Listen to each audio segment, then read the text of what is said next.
Bueno, bienvenidas y bienvenidos a todos. Muchas gracias por estar aquí acompañándonos en la presentación del libro Fuimos Pavesas, del escritor mexicano Pavel R. Ocampo, a quien agradezco por estar aquí y por, Gracias. acompañarme en la locura de presentar el libro aquí en Lima.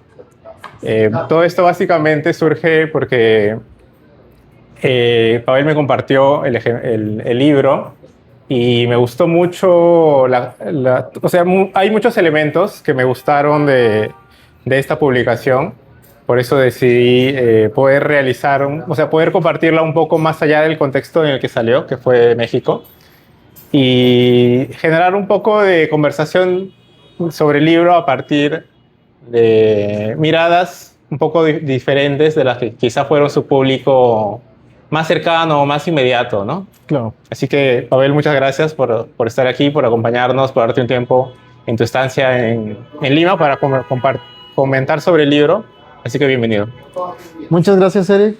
Muchas gracias por invitarme y por supuesto que iba a estar de acuerdo en acompañarte en esta locura de presentación. Gracias por tus palabras y pues es un placer estar aquí. Perfecto. Bueno, les voy a dar un poco más de contexto sobre el libro, sobre el autor. Pavel R. Ocampo es maestro en Ciencias de la Computación y es egresado de la Escuela de Escritores Ricardo Garibay, Morelos, México. En el 2013 obtuvo el Premio Nacional de Cuento José Agustín en México y en el 2011 el Premio Estatal del mismo nombre. Ha obtenido diferentes menciones honoríficas y ha sido finalista del Premio Gran Angular 2020. En 2012 fue becario del programa Al Estímulo a la Creación y al Desarrollo Artístico de Guerrero, el PECDAG. Cuentos suyos aparecen en diferentes antologías. Además es editor y cofundador de la revista literaria Letras Insomnes. Fuimos Pavesas es un libro de cuentos donde conviven el dolor, la pérdida y la poesía, a la vez que explora manifestaciones del amor en diferentes disidencias sexuales.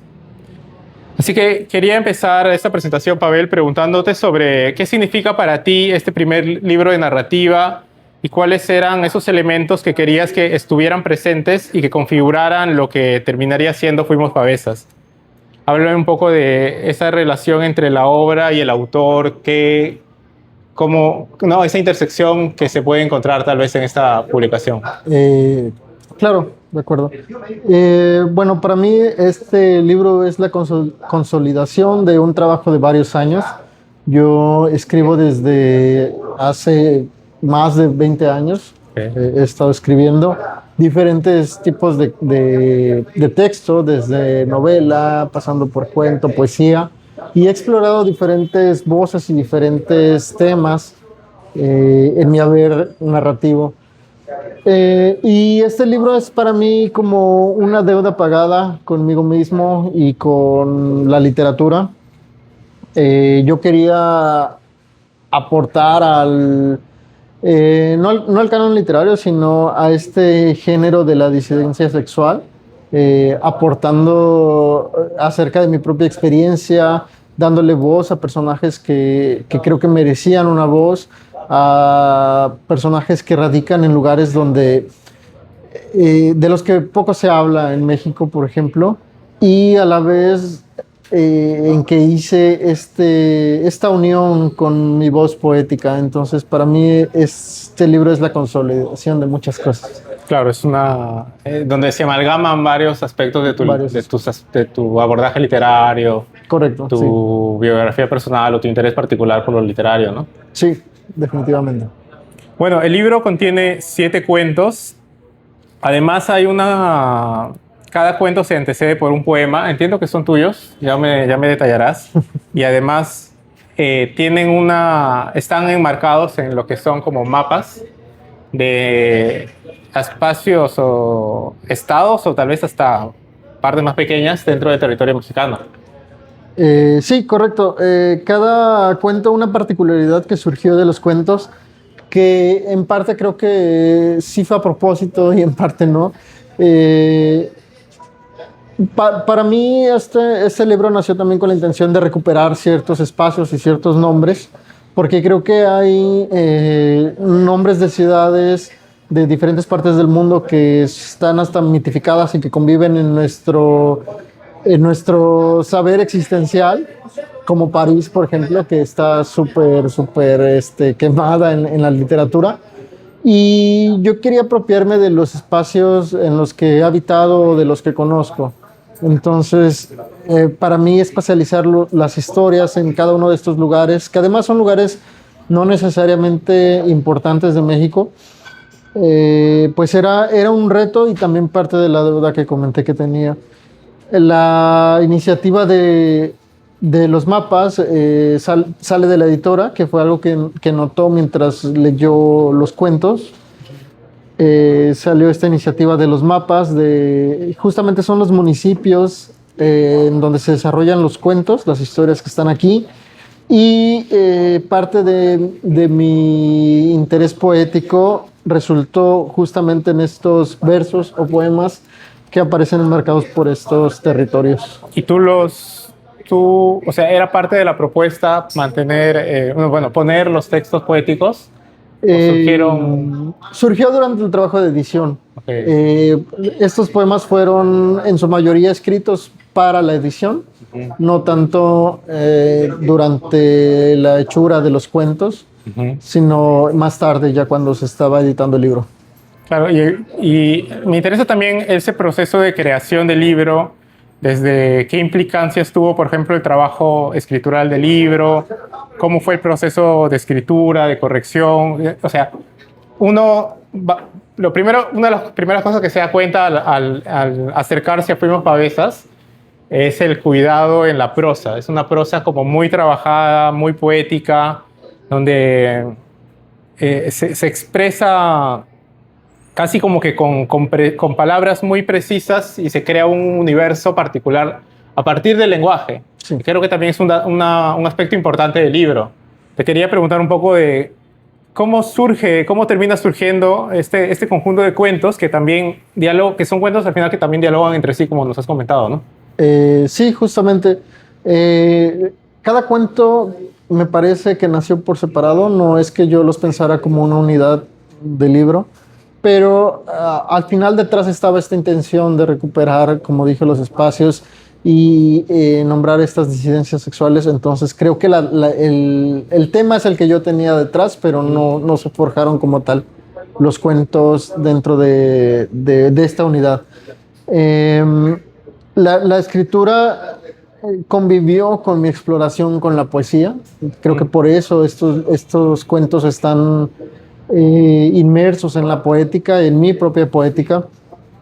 Y bueno, el trabajo fue, por un lado, el inicial, que es vaciar la historia que tienes dentro, luego un trabajo de edición, de corrección, de buscar las palabras apropiadas, y ya cuando los comencé a ver como conjunto, buscar ese campo semántico que conviviera con ellos y que pudiera yo distribuir a través de ellos. Más tarde, ya en el trabajo de edición, hay correcciones de parte de la editora, de Xochitl Lagunes, a quien le agradezco mucho por su trabajo de edición. Estuvimos trabajando en conjunto con algunos detalles ahí que tenían el manuscrito, y así es como se llega a este trabajo final. A ese libro, claro. A mí también otra cosa que rápidamente me llama la atención, quizá por un interés particular mío, es una constante, digamos, aparte de como tú dices, la estética, el estilo, también hay ciertos elementos recurrentes, como la luz, o sea, desde el propio título, ¿no? Sí, la luz, no solo la luz, sino también esa luz que puede transformarse en una combustión, en un fuego, en algo que termina generando incluso algo táctil. Sí. Y además también ciertos elementos de cómo esa luz lo filtra el ojo humano también a partir de los colores. Claro. Es una constante que vi que está desde el primer cuento, donde un hombre ha perdido a su pareja a partir del cáncer. Esa es la entrada del cuento. Y luego ocurre un hecho fantástico en todo el mundo, que tiene que ver con el fuego, Sí, ¿no? Pero también con su pérdida particular, claro. ¿no? Eso es como una primera, inserción en el mundo de la luz, del fuego, que también se desarrolla en otros cuentos posteriores. Sí, definitivamente. Sí, el fuego prevalece en los cuentos. No recuerdo, no sabría decirte en este momento qué tan consciente fue esa decisión, pero creo que tenía que ver con la intención detrás de los cuentos, que el fuego justamente tiene esta poliformidad semántica que significa muchas cosas. Es calor, es lo que cose nuestros alimentos, es lo que ilumina. Entonces, es un elemento bastante sustancial en nuestras vidas y por eso yo creo que ocupó mucho de mi mente mientras escribía estos cuentos. Creo que así fue. Hay una dedicatoria que no alcanzó a salir aquí en este cuento, que está dedicada a mi novio y justamente hace alusión a esta parte del fuego que me inspira mucho en él. Y por eso quería como que estos cuentos dialogaran con este elemento, con el fuego. Por ejemplo, el segundo cuento que creo, o sea, el primero es casi como una antesala mucho más calmada, ¿no? Hay una sensación muy fuerte, pero no es una sensación, es una sensación como hasta cierto punto mesurada, sí, ¿no? Controlada un poco por el personaje principal. Sin duda lo toca muy profundamente, pero no es como un descubrimiento que lo desborde, como sí ocurre, por ejemplo, en el segundo cuento, donde Claro. hay un descubrimiento de sensibilidades, hay un descubrimiento de emociones, cierto coming of age también, Sí, claro. en un contexto particular, que es la zafra, ¿no? Sí. Este proceso para obtener la caña de azúcar, ¿no? Claro. En una zona particular una zona rural, digamos. En una zona rural. Una zona rural. Sí. Y aquí la combustión está a partir de eso, pero también esto está ligado a una sensibilidad que se descubre que puede ser como peligrosa, disidente, que genera incomodidad en una población o personas específicas que de pronto le ponen ese pero muy fuerte desde una estructuración de la sociedad muy machista, ¿no? Sí, justamente en el segundo cuento la aparición del fuego es algo violento, representa mucha violencia, a la vez que pasión, y creo que la pasión también puede ser muy violenta, en el mejor de los sentidos, espero. Es definitivamente un contraste muy grande con el primer cuento, que como dices es bastante más mesurado, bastante más tranquilo, porque en el primer cuento se explora más el dolor sosegado, el dolor que vive uno mismo en la intimidad. Y en el segundo cuento es más justamente la exploración, el camino hacia la adultez y la violencia machista que existe en estos ámbitos rurales. Sí. Uh-huh.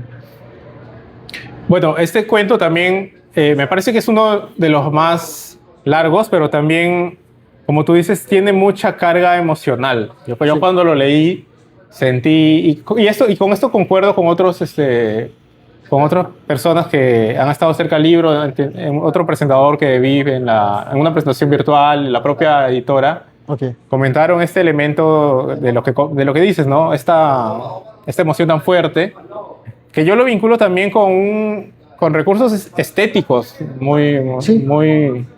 muy puestos, digamos, por algo, ¿no? El uso de analepsis, de flashbacks, cierta incluso como borrosidad entre el pasado y el presente, que termina afectando a un personaje que, aunque puede ser muy calmado, como tú dices, tiene dentro una espina, ¿no? Un dolor. Sí, no sé qué tan técnicos nos podamos poner, pero justamente era el tema de el eco y cómo cómo las heridas de la infancia repercuten en nuestra adultez, ¿no? Es creo que algo a lo que nos enfrentamos todos y cómo cómo nos sobreponemos a ello, pues es muy diferente para cada uno. Para el caso de este personaje es algo que se quedó ahí, que, no sé, lo ancla al pasado demasiado, ¿no? Pero al mismo tiempo yo considero que este personaje, en su cabeza, no en su vida, pero sí en su cabeza, vive una vida paralela donde él está tranquilo, él está feliz, él está hablándole a alguien más, porque incluso la voz narrativa va hacia alguien más, es él en primera persona, pero narrándoselo a alguien más. En segunda persona, sí. Ajá, entonces justamente hay estos recursos que creo que explotan al final. Me agrada pensar que sí lo Sí, logran. lo hacen. Y es algo que particularmente yo busco cuando leo y algo que quería hacer también en mi Sí, literatura. sin duda está en el cuento, se llama Tu rastro en la ceniza y es el segundo cuento de este conjunto.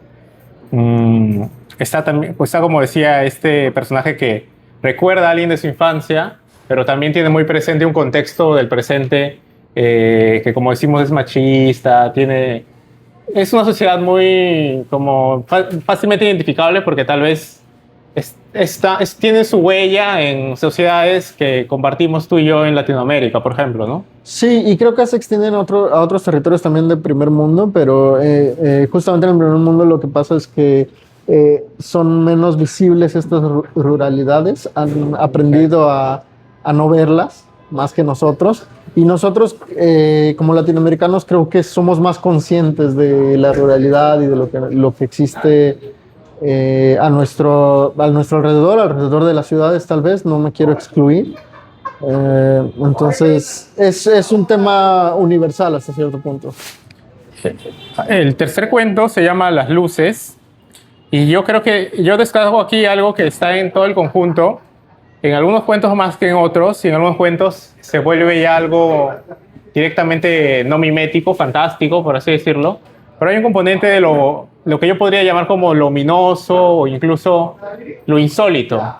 Quizá, bueno, la manera de llamarlo puede ser muy diversa, pero creo que es esta inquietud que te generan ciertas situaciones que ponen un poco en crisis tu statu quo físico, pero como que también a partir de lo que se establece socialmente.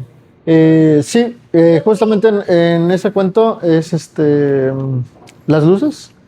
Quería explorar algo un poco más fantástico, más ambiguo, más abstracto. Sí, también. Y más violento a nivel psicológico, pero aquí hablamos de otro tipo de violencia, ¿no? Es una violencia muy personal y ejercida justamente hacia un compañero. Y básicamente este cuento sí es esa exploración de la fantasía y de cómo afecta a la mente, cómo cambia la psicología de las personas y cómo interactúa alguien que no está afectado con alguien que sí está afectado, etcétera. Sin duda, por ejemplo, yo creo que tiene algunos ecos con el cuento anterior, porque en ambos hay como ¿cómo decirlo? Estos como encuentros sexuales que pueden tener una carga violenta, pero mientras que en el segundo cuento, quizá eso es algo que puede ser como impactante o chocante. En ese tercer cuento, creo que es más como, o sea, hay algo más todavía, hay algo que trastoca desde otro nivel, como tú dices. Hay algo ahí con una casa, una cabaña apartada de la ciudad, apartada, donde hay una pareja que está haciendo una rutina y de pronto ocurre este hecho que es como no puedes regresar, ¿no? Como algo, se ha cruzado un umbral, casi como el umbral cuando algo real se vuelve fantástico, Sí. y no hay vuelta atrás, ¿no? Y, o sea, el fantástico es un género en el que, o bueno, lo insólito, todas sus derivaciones diversas, en el que en algún momento se cruza ese umbral y también a veces la carga de ese elemento puede ser simbólica, abstracta. Creo que aquí como que hay una abstracción que me gusta. Sí, lo que quería era justamente no ser tan claro. Exacto. Creo que también el nivel de abstracción es algo complicado de lograr en la literatura, que funcione, que dé suficiente información. para no dejar al lector con esta sensación de que lo timaron o de que algo les quedó a deber, ¿no? El autor o de que nada más jugó con ellos. Yo quería ejercitar esa forma de escritura, Vale. sin dar tanta información y sí poner a estos dos personajes en un ambiente cerrado y generar este nivel de angustia, desesperación, de hasta Sí. tal vez de maltrato, podría decirse. Llevarlo al límite, es lo que quería. A mí, por ejemplo, me recuerda un poco a cierta inquietud que yo encuentro en cuadros de René Magritte, ¿no? En esta como desde esta pintura más moderna, ¿no? Como tú dices, en algún momento también la pintura obtiene elementos abstractos. Claro. Y ya como que es parte del arte también. Bueno, tal vez incluso desde antes. O sea, hacer una tesis de la abstracción en el arte ya es otra cosa, ¿no? Sí, sí, es otra cosa. Y sí, como digo, o sea, lo que no quería era que se quedara nada más en pinceladas que no dicen nada, sino que dieran la suficiente información para hacerte entender que algo está pasando, aunque no te explique qué está exactamente. pasando. Bueno, por ejemplo, el cuento siguiente, que es La Nicolasa, también está ambientado en un entorno rural y juega mucho con la memoria, algo que ya estaba, por ejemplo, en el cuento Tu rastro en la ceniza, solo que en este caso es una voz como de una persona mayor que va recordando un hecho de su pasado, muy similar, digamos, a Tu rastro en la ceniza, pero creo que aquí no, o sea, en todo caso hay una violencia del descubrimiento erótico, de ese ingreso a cierta zona de adolescencia, adultez. Pero aquí como que quizá está como más... Entonces, o sea, creo que lo tiene como con otro tipo de calma, con más, pues, ¿no? Sí, justamente es cierto que este es otro tipo de encuentro, de paso a la adultez, y creo que de algún modo el rompimiento de la infancia hacia la adultez siempre termina siendo algo violento. ¿En qué medida? No estoy seguro, pero siempre pues está rompiendo justamente la inocencia que la infancia se supone es. Eh, Quería explorar la voz de una mujer adulta, muy mayor, porque me interesaba ver esta visión de que a veces los jóvenes nos detenemos por el que dirán, nos detenemos por nuestro contexto, nos detenemos por muchas cosas, y he notado que a veces la gente mayor ya no lo hace, porque le toma ese tiempo llegar a la conclusión de que nada importa, solo lo que ellos necesitan, solo lo que ellos quieren. Debieron haber tomado decisiones que los hicieron felices en algún momento, en lugar de haberse comportado a cierta altura, de seguir ciertos estándares de ética o de moralidad. Entonces quería explorar esta voz que supone a veces el arrepentimiento a través de esta mujer que nos habla en un lenguaje bastante rural, bastante específico. También fue una consigna que yo me puse en este cuento, y así surge. Por ejemplo, este cuento está ambientado en o sea, ahora mismo no recuerdo, pero sí fue, o sea, sí se como que se marcan ciertas coordenadas. Sí. Y uno como que va entendiendo, esta es una voz particular, tiene su manera de hablar, se expresa con sus palabras, expresa su mundo o el mundo vivido en algún momento, ¿no? Y de algún modo como que lo revive y hasta tal vez lo deforma a partir de ese acto de contar, ¿no? Sí, algo que me gusta mucho del el tema de la memoria, me gusta y me asusta, es el tema de cómo la memoria nos construye y cómo a veces el tiempo deforma la memoria y nos puede hacer recordar incluso cosas que no pasaron, ¿no? O que pasaron de diferente modo. Eso, perdón, me parece algo fascinante y quería ponerlo en cuenta. O sea, algo tiene de estas historias en las que un personaje recupera o trata de recuperar ese tiempo perdido, por así decirlo, Justo, ¿no? justo, sí, eso es. Hablando de Proust, ¿no? Bueno, luego hay podríamos seguir avanzando en los textos. Por ejemplo, el color del infierno es un cuento ambientado en una guerra, en una zona, en un momento bélico. Incluso no está ya en México, sino que el presente creo que está en Europa. Sí, tiene como pretexto una guerra en Europa, no se menciona cuál, porque justamente en este cuento no era la meta asentarlo y mucho menos hablar De la guerra. de Europa, Ya. no, sino de la guerra, sí, sí. exponer este ambiente onírico, pero tienes agua.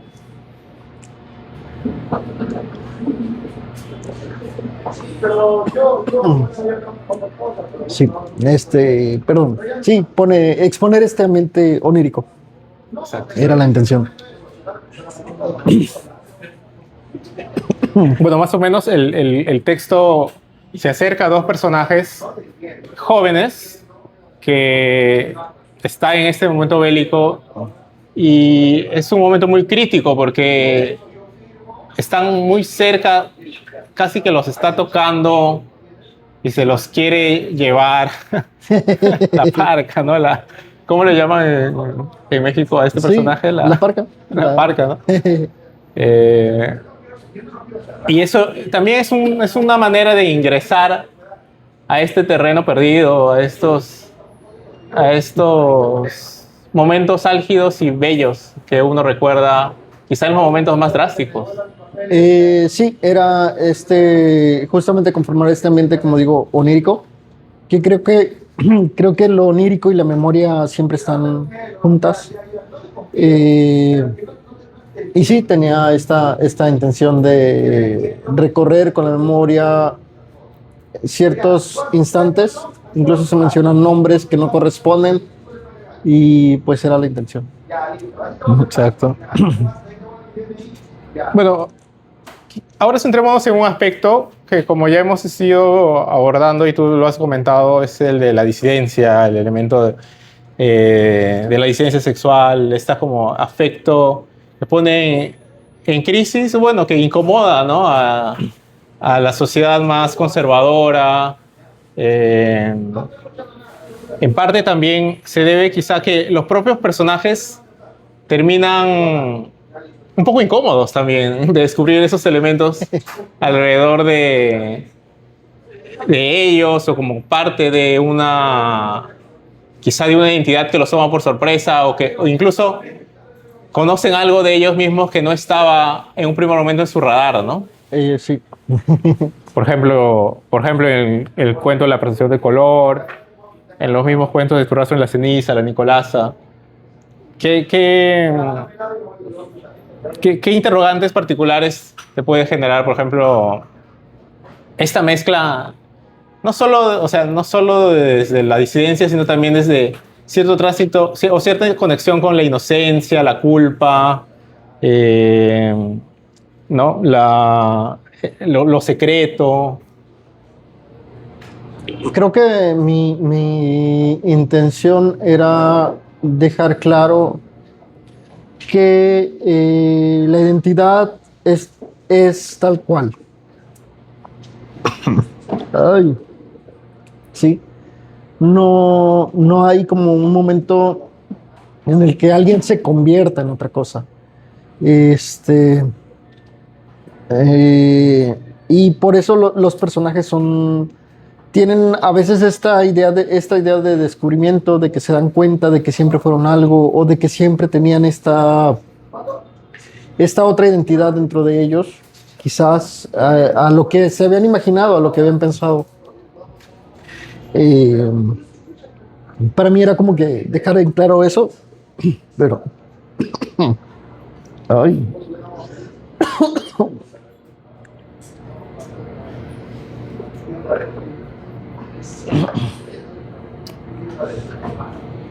Bueno, no sé qué tomé, no sé qué comí.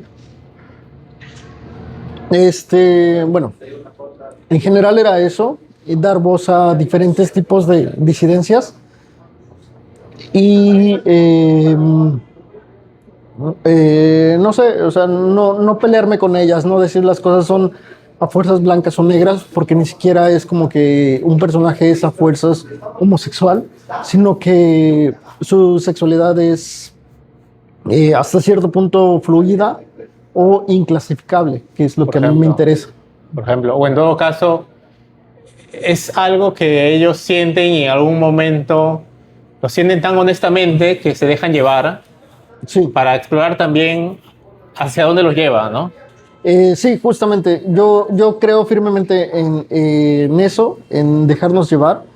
Entiendo la importancia de nombrar las cosas, creo que también es importante designar a veces los diferentes tipos de disidencias, porque a veces es importante que las personas más jóvenes o a veces las adultas tengan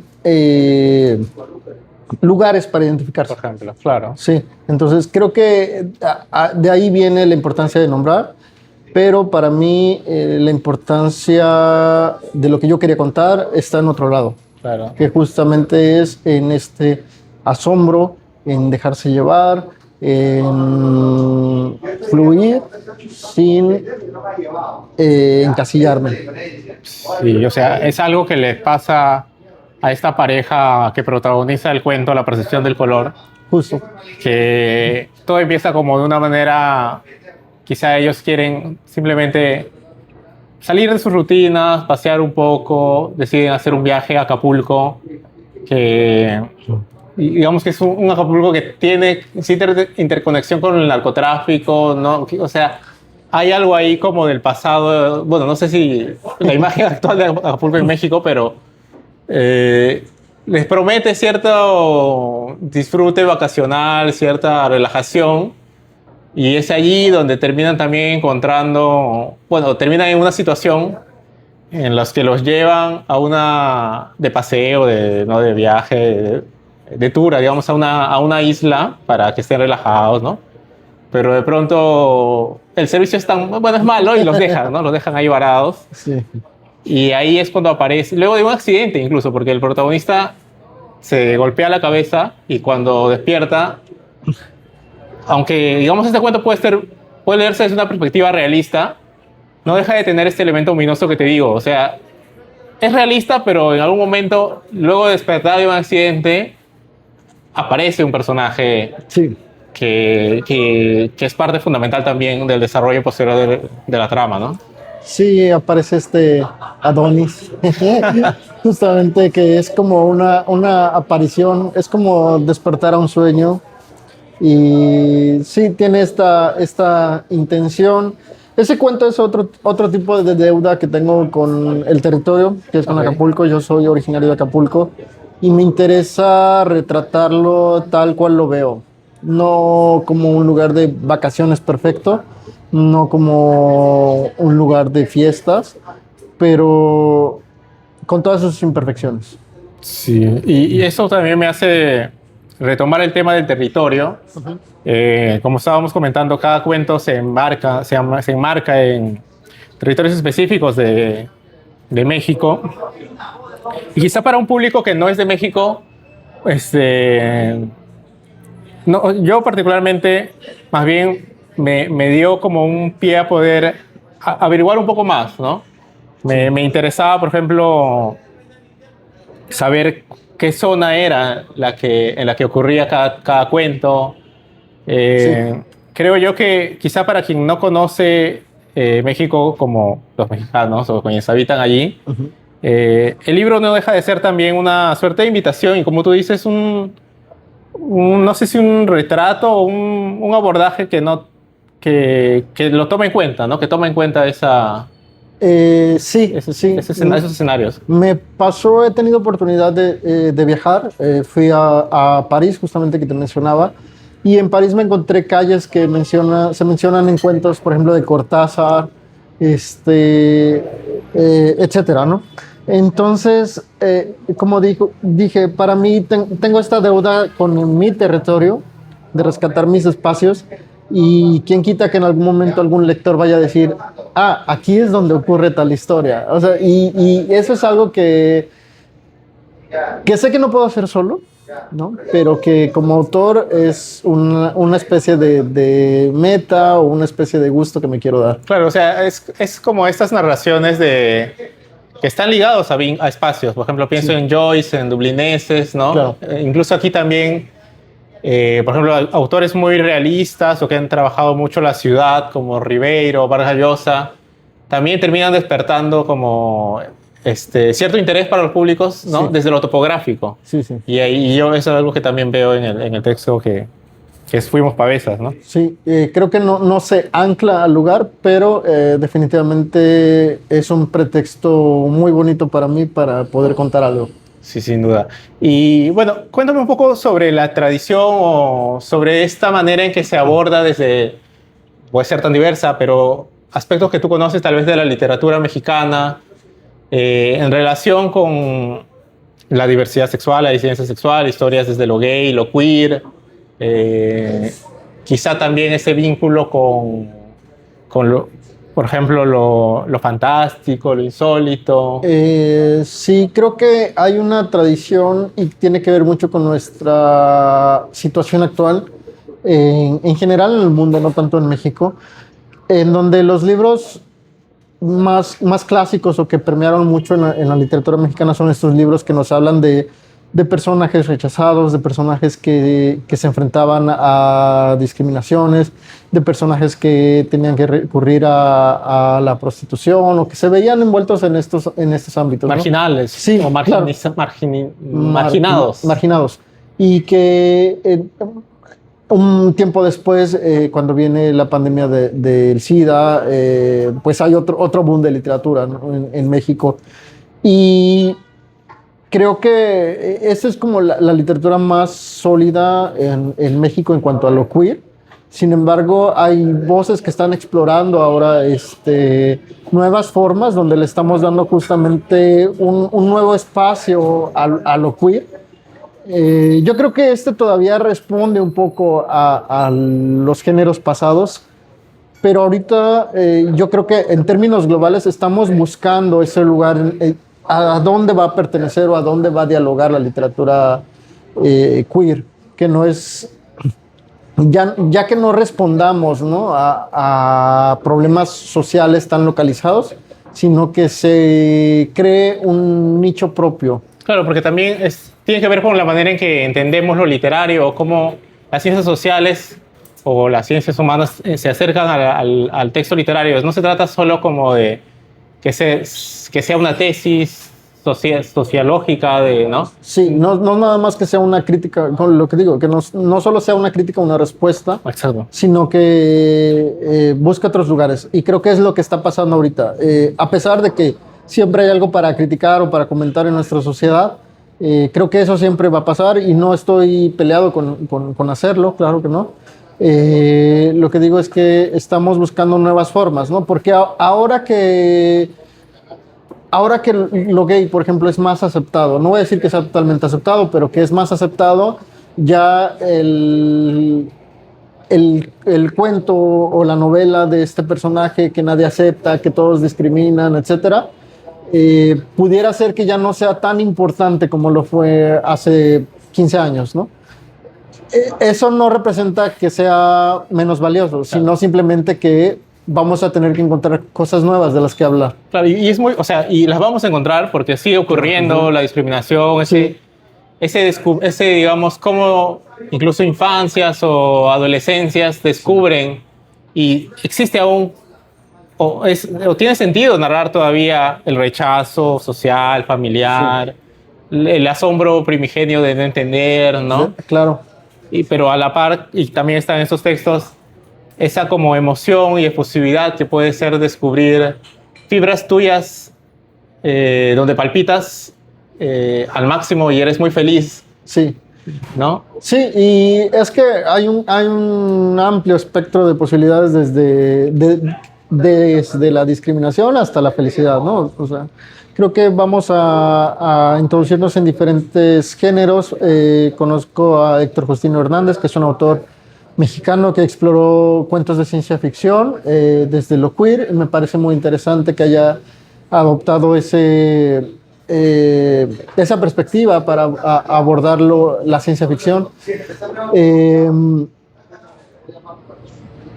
en México, no sé el estado del matrimonio igualitario, por ejemplo, aquí en Perú, tengo entendido que no es 100% legal. No existe, digamos, la figura del matrimonio igualitario. Ok. Ni siquiera la de unión civil, digamos. Ok, en México, por ejemplo, sí. Ajá. Entonces, quizá también hablo desde México diciendo que a lo mejor la discriminación está un poco disminuida. No digo que haya desaparecido, ni creo que vaya a desaparecer. Creo que siempre va a haber gente que se va a incomodar con lo que sea, va a encontrar un pretexto para incomodarse. Y que justamente por eso las narrativas van a cambiar en cuanto a lo que necesitan contar. Pero sin dejar de hablarnos de las problemáticas que siempre, desafortunadamente, van a prevalecer. Están alrededor, ¿no? Sí, claro. Bueno, poniendo un poco más de contexto, les cuento que yo conocí a Pavel en unos clubes de lectura, no sé si lectura, incluso de crítica, que teníamos por ahí a nivel virtual. Sí. Y yo sé que él trabaja desde distintos géneros, distintos abordajes estéticos.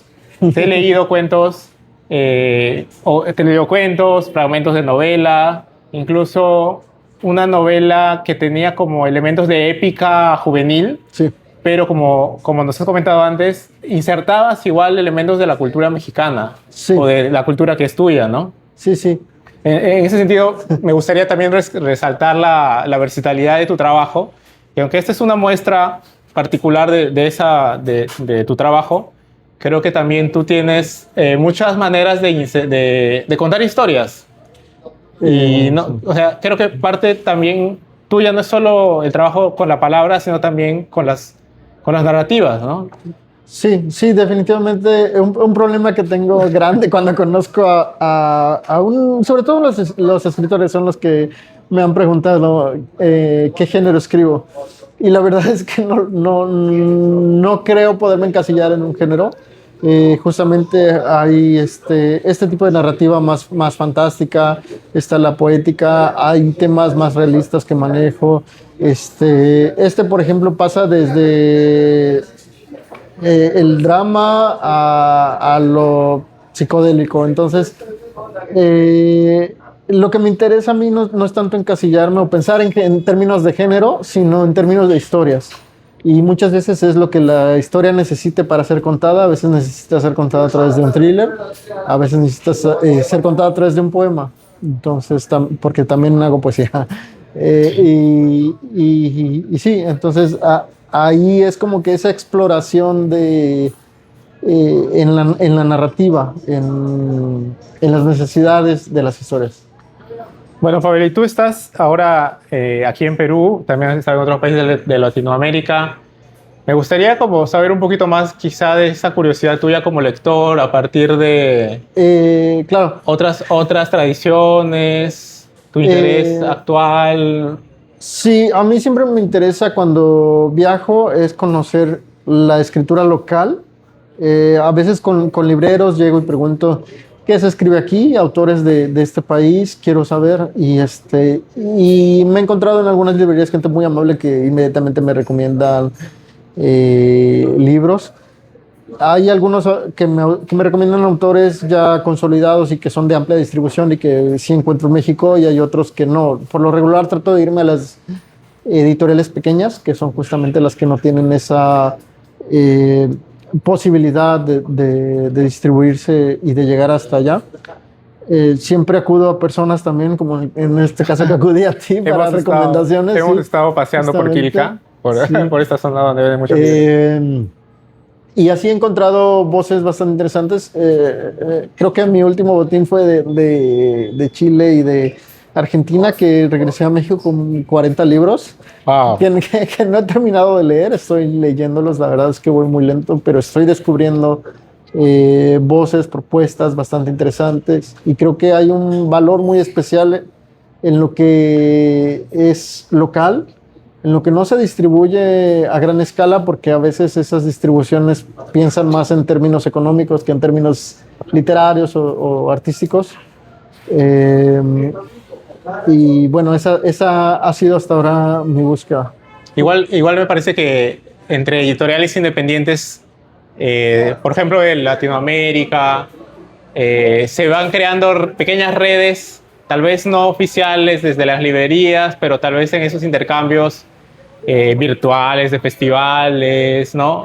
Sí, Puede haber también allí un trabajo interesante. Tú también eres editor sí. de este portal y esta revista que se llama Letras Insomnes. Y me imagino que también te habrás topado desde editor con trabajo inédito de autores de diversas partes de Latinoamérica que escriben en español, ¿no? Quizá eso también despierte algo en ti particular. Sí, justamente, de hecho, así fue que nació la revista, porque conocí a personas que, bueno, antes conocí sus textos y, Bueno, y me gustaron mucho, me encantaron y yo quería darles un lugar. Entonces, Letras Insomnes fue el resultado de varias cosas con otros compañeros. Eh, Crear un espacio para que personas pudieran tener sus textos ahí, porque a veces como escritores primerizos nos ocurre que no tenemos en dónde mostrar nuestros textos, ¿no? Entonces queríamos generar ese espacio, que convivieran también con escritores ya consolidados. Tenemos ahí escritores que tienen años escribiendo, que tienen premios nacionales en México y en otras partes del mundo. Y pues esa era la intención, encontrar las nuevas voces. Yo me acuerdo que también cuando te conocí quedé súper impresionado con tu narrativa. Me gusta mucho, yo soy admirador de tus letras. Entonces así voy encontrando gente que me gusta mucho leer y recomendar, y a las que procuro darles espacio cuando puedo, difusión cuando alguien me pregunta. Es bonito y es increíble encontrar ese tipo de voces. Tiene algo de locura también, creo, hacer estas cosas. Y yo también recuerdo que creo que quizá primero se conocieron nuestros textos y luego nos conocimos nosotros. Sí, sí, creo que sí, así fue. Pero hay un trabajo ahí muy, muy bonito también de acercarse a otras formas otras perspectivas, otras maneras de abordar lo literario, pero que creo que hay puntos en común que el arte nos dice como seres humanos. Sí, definitivamente. Y cada quien tiene una forma diferente de aproximarse a las cosas, dependiendo de su sensibilidad y su propio contexto. Y creo que eso es lo que me gusta hallar en la literatura, es encontrar las diferentes formas de expresión de a veces una misma idea. Y sobre todo eso, consuman literatura independiente, por favor.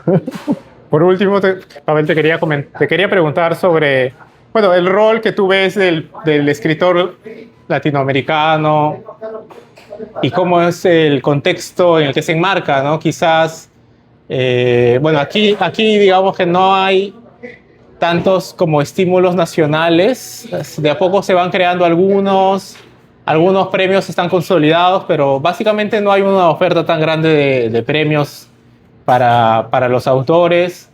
En México entiendo que incluso hay como becas de creación, aquí no ocurre tanto así. Entonces creo que también es un reto, termina siendo un reto para quien desea o le urge o no puede evitar hacer arte en contextos latinoamericanos. ¿Cómo ves esa perspectiva? Es muy, muy, muy complicado querer dedicarse al arte, ¿no? Tengo como muchas opiniones y muchas conviven y muchas están una en contra de la otra. Yo soy ingeniero en sistemas de profesión porque no podía vivir de mi arte. O sea, tuve que estudiar otra cosa y tuve que dedicarme a otra cosa, porque justamente la literatura no me iba a dar de comer, no había a quien yo pudiera acudir para yo poder escribir a gusto, ¿no? Y creo que a veces esa es una lucha a la que nos enfrentamos los artistas. Muchos artistas sé que viven enseñando, dando talleres, porque pues hay que subsistir también. En México es cierto, tenemos muchos estímulos, pero también es mucha la población. Entonces no sé comparativamente cómo estamos. Parte de esta intención de ayudar artistas fue lanzar el premio de Letras Insomnes. Exacto. Que tuvo un premio económico que no fue el cuantioso premio, pero tenía la intención, ¿no?, de apoyar y de abrirse a toda Latinoamérica. Si no mal recuerdo, se abrió la convocatoria a todas partes del mundo que hablaran en español. Y bueno, esa era la intención. Entonces, claro que hubo participantes de Perú, estoy seguro de que hubo participantes de Perú. Y por mi parte voy a seguir contribuyendo cuanto pueda a la creación literaria en cualquier lugar, al menos generando espacios de ser posible. Y espero que llegue un momento en el que hacer literatura y hacer arte no sea tan complicado. Creo que para ello siempre es importante que la gente se acerque a las letras nuevas, a las editoriales independientes, a los artistas emergentes, a los artistas callejeros incluso, y apoyen su arte a través de difusión o de la compra de la misma.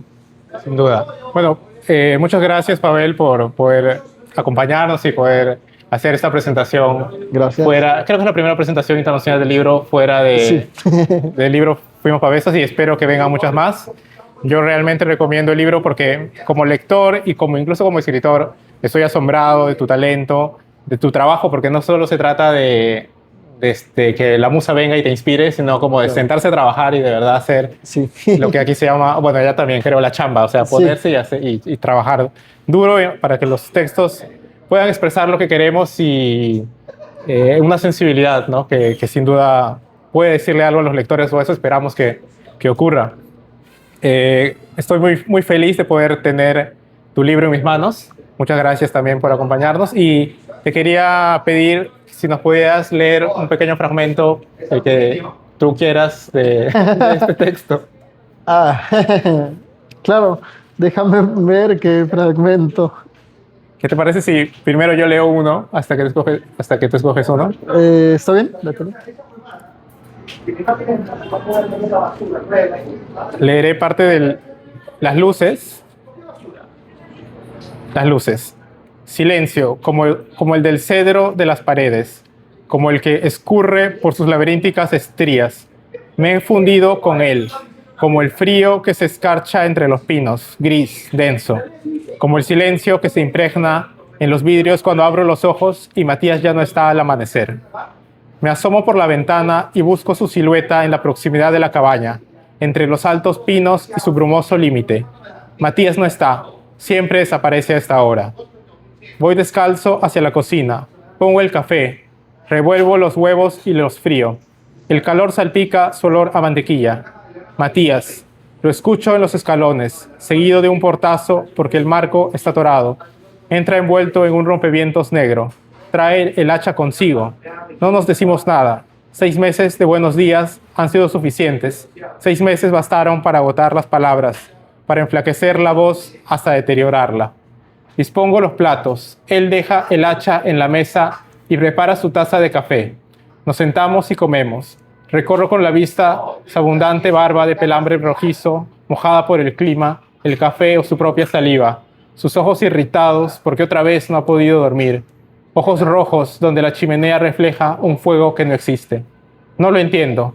El sexo antes de dormir solía dejarlo apacible y satisfecho. Lo miro y me pregunto en qué pensaba anoche, después de que me dejó lleno de su esperma. ¿Qué más tenía para pensar? Quizá en la leña de la mañana siguiente, en el esfuerzo de derribar un pino, los golpes del hacha y las virutas en el aire, en todo cuanto requerimos para permanecer calientes. Okay. Este es un fragmento de Tu rastro en la ceniza. Te pido que me acompañes y vamos a 3 tiendas de libros antes de encontrar el ejemplar con el que intento resarcir mi falta. Una falta que no es totalmente mía, mi existencia. Andamos en tu bicicleta, entre las nubes de canela que los pasos levantan por el pueblo. Es diciembre y la gente, como la fruta en una olla de ponche, burbujea de un sitio a otro. Vamos a los matorrales en las afueras porque quieres mostrarme algo. Tus piernas son de algún modo también mi vehículo. Te abrazo por la espalda y me regodeo en el aroma que me permite nuestra velocidad. No niego que tengo miedo de Emilio, pero no me preocupo. Atrás queda el ajetreo, atrás queda Jojutla. Bajo un árbol me niegas aquello que querías mostrarme. jugueteamos. Y mientras lo hacemos, yo insisto en atrapar cada fragancia que me permites, siempre impulsado por la sarta de emociones acumuladas durante tu ausencia. Hojeas el libro. Por fin podrás terminarlo. Busco en tu rostro las cicatrices de estas semanas, pero no encuentro ninguna. Aquí los ruiseñores trinan diferente. Los ahuehuetes murmuran su follaje con historias tuyas y mías. El sol se filtra entre las oquedades de las hojas como una extensión más de nuestros dedos. Un sol que se atreve, que nos acaricia. Un sol que no se niega al tacto de las mejillas. Una luz que se extiende en su dulce líquido. La miel sobre tus labios me hace temblar. Tus ojos y la propia dulzura que ahí llevas, cerrados. Solo tu respiración. El aire que te abandona y al que me acerco a aspirar porque sé que ha estado dentro de ti y quiero tener un poco de eso dentro de mí también. Eres apenas más joven, pero me haces temblar y me inclino hacia aquel lugar donde la miel brota y la pruebo. Muchas gracias, Pavel, por tu lectura y gracias a todos por acompañarnos. Muchas gracias. Gracias.